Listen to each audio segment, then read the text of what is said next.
অনেকদিন আগের কথা। এক ধনী ব্যবসায়ীর বাড়ির বাগানে অনেক পাখিদের সাথে এক ময়ূরও ছিল। সকালবেলা ধনী ব্যবসায়ী সব পাখিদের শস্য দানা খাওয়াতেন। পায়রা, টিয়া, বাবুই, ফিঙে, কাক, চড়ুইদের সাথে ময়ূরটাও দানা খেতে আসতো। সব পাখিদের দানা ছুঁড়ে দিলেও ময়ূরটাকে হাতে করে দানা খাওয়াতেন। আর সেই ফাঁকে ক্যামেরাতে ছবি তুলতেন পটাপট। এতে ময়ূরটার খুব অহংকার হলো। সে ভাবলো সে খুব সুন্দর, আর সেই কারণেই ব্যবসায়ী অন্য পাখিদের মধ্যে তাকে একটু বেশি পছন্দ করে। একদিন আকাশ খুব মেঘলা, ঘন কালো মেঘ ছেয়েছে। বৃষ্টি এলো বলে ময়ূরের খুব নাচতে ইচ্ছা করলো। হঠাৎ করেই ঝমঝমিয়ে বৃষ্টি নামলো। একা নাচার থেকে সঙ্গী পেলে নাচ আরো জমবে, এই ভেবে সে গেল কাকের কাছে। চলো ভাই কাক, আমরা বাগানে গিয়ে সবুজ ঘাসে নৃত্য করি। কাক তখন জলে ভিজে ঝড়ো কাক হয়ে গেছে। সে বলল, না ভাই, বেশি বৃষ্টিতে ভিজলে সর্দি কাশি হবে। আমার পালক ভিজে গেলে আবার শুকোতেও অনেক সময় লাগে। ময়ূর তখন মুচকি হেসে মনে মনে ভাবে, ওই তো কালো কালো পালক, ওগুলো ভিজলেই কি আর না ভিজলেই বা কি, কোনো রঙের বাহার তো নেই। কিছু দূর গিয়ে ময়ূর দেখতে পেল একটা বাবুই পাখিকে বাসার থেকে মুখ বের করে বসে আছে। ওই বাবুই, চল না দুজনে গিয়ে নাচি ওই সবুজ ঘাসে। বাবুই তখন তার বাসায় ডিম থেকে সদ্য ফোটা বাচ্চাগুলোকে শরীরের খুব কাছে লেপ্টে বসেছিল। না ভাই, এখন নাচার সময় নেই। বাসায় ছোট ছোট ছানা, এখন কি আর নাচার সময়? তাছাড়া তোমার মতো অত সুন্দর করে নাচতে পারি কোথায় বলো? ময়ূরের তাতে অহংকার গেল বেরিয়ে। সেই সময় দু তিনটে সবুজ টিয়া লম্বা লেজ দুলিয়ে আকাশে উঠছে আর ঝটপট করে গাছের ডালে এসে বসে ডানা ঝাপটাচ্ছে। ও টিয়া, ওরকম করে কি আর আনন্দ হয়? আয় না ভাই, ওই সবুজ ঘাসে গিয়ে সবাই মিলে নাচ করি।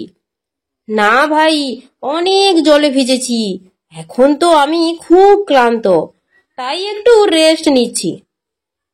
ময়ূর তখন টিয়াকে নিয়ে মজা করে, রেস্ট নিচ্ছ নাকি আমার সাথে নাচতে ভয় পাচ্ছ? যেহেতু তুমি জানো আমার সাথে নেচে পেরে উঠবে না, তাই আমাকে এড়িয়ে যাচ্ছ। ময়ূরের কথায় টিয়া গেল রেগে। হ্যাঁ, জানি তুমি খুব ভালো নাচো, তোমার পালক খুব সুন্দর। এক শর্তে তোমার সাথে নাচবো, যদি তুমি আমি যত উঁচুতে উঠতে পারি তত উচ্চতায় ওড়ো। ময়ূর অহংকারের বসে টিয়ার চ্যালেঞ্জটা নিয়েই নিল। টিয়া বৃষ্টির মধ্যেও আকাশে অনেক উঁচুতে উঠতে লাগলো, কিন্তু ময়ূর তার ভারী পালকের বোঝা নিয়ে উঠতে পারলো না বেশি উঁচুতে। একটু দূর গিয়েই নেমে এলো মাটিতে। দেখলে, তুমি আমার মতো উঁচুতে উঠতে পারো না, আমিও তোমার মতো নাচতে পারি না। ময়ূর তখন মুখ বেঁকিয়ে একা একাই ঘাসের লনে নাচতে থাকে। সেই নাচ দেখে বাড়ির মালিক অনেক ফটো তোলে ক্যামেরায়। ময়ূরও হেলে দুলে ঘুরে ফিরে পোজ দেয়। সেদিন মালিকের ফটো তোলা দেখে ময়ূরের মনে হয়, রোজ রোজ সে যদি নাচ দেখায় মালিক খুশি হবে, খাতিরও বেড়ে যাবে সবার কাছে। তাই সে কখনো বাড়ির ছাদে, কখনো বারান্দায়, কখনো লনে নাচতে থাকে। ভাবখানা এমন যেন সে বাড়ির খাস মেহমান। সেই অহংকারে দানা খাবার সময় ছোট ছোট পাখিগুলোকেও তাড়া করে। এতে সব পাখিরা ময়ূরের উপর খুব বিরক্ত হয়, কিন্তু কিছু বলে না। এখন এমন অবস্থা, ময়ূরের কোনো বন্ধুই নেই, সে একা একাই থাকে, কাউকে কাছে ঘেঁষতেও দেয় না সে। একদিন মালিকের গাড়িটা বাড়ির বাইরে রাখা ছিল, আর ময়ূর তার পাশ দিয়ে যাচ্ছিল। ময়ূরটি তখন সেই গাড়িটার কাছে তার নিজের প্রতিচ্ছবি দেখে সে ভাবলো যে তার মতো আর একজন ওই গাড়িতে আছে। আর ময়ূরটা এমনিতেও ছিল খুব বোকা, আর তাকে তাড়াবার জন্য ময়ূরটি গাড়ির কাছে ঠোকর মারতে লাগলো আর পায়ের নখ দিয়ে আঁচড়াতে থাকে। এই কাণ্ড কারখানা দূর থেকে দেখছিল মনিবের পোষা কুকুরটি। মনিবের গাড়ির উপর অত্যাচার হতে দেখে সে ঝাঁপিয়ে পড়ে ময়ূরটার উপর, থাবা বসিয়ে দেয় ময়ূরের লম্বা পেখমে।